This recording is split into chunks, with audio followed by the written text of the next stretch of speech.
DIKWP going aboard. Your learning journey starts now. Think your AI is safe? Think again. We're talking about the difference between looking safe and being safe. The old ways of testing just aren't cutting it anymore. So how do we crack this nut? Enter DIK, not some mystical acronym, but a practical blueprint for evidence. D is for data, the raw stuff, logs, prompts, everything. I is information, digging into features, circuits, attention heads, finding the potential culprits. K is knowledge, this is we get serious. Only what holds up under causal intervention, after rigorous checks and controls. W is wisdom, assessing the real risk, judging if our controls are actually adequate. And finally, P is purpose, making the hard calls, go, hold, or no go. It's a pipeline from observation to action, ensuring we don't just see things, but understand them deeply enough to trust them. Now, let's talk scoring. This isn't just a pat on the back, it's a detailed rubric. We're looking at 9 key dimensions, think threat models, data integrity, adversarial resilience, the whole shebang. Each gets a score from 0 to 4, reflecting its maturity, from basically absent to fully transferred and monitored. These add up to a 100-point total, but here's the kicker: veto gates. Certain critical areas like data integrity, proving causality, showing resilience against attacks, and having solid rollback plans have hard thresholds.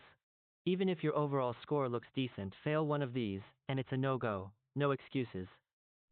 Okay, so you found something interesting inside the model. How do you know if it's actually useful for safety?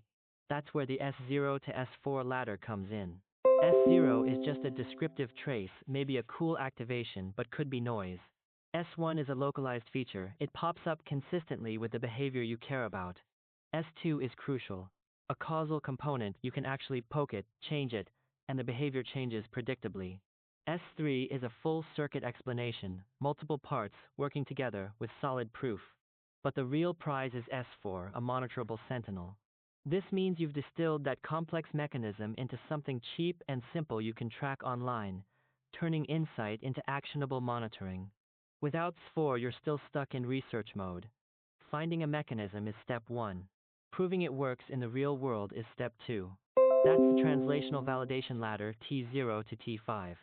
Start at T0, the basic bench test. Then T1 throws adversarial prompts at it. T2 moves to an agent sandbox with tools and memory. T3 is shadow mode, running alongside the live system, learning without acting.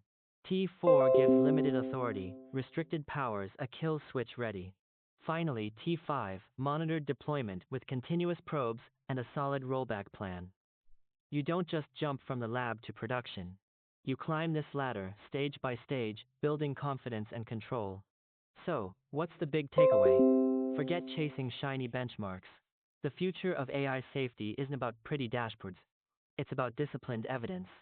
Connect the dots from behavior to mechanism to real-world control. Use this framework, adapt it, build systems that stand up to scrutiny, your move.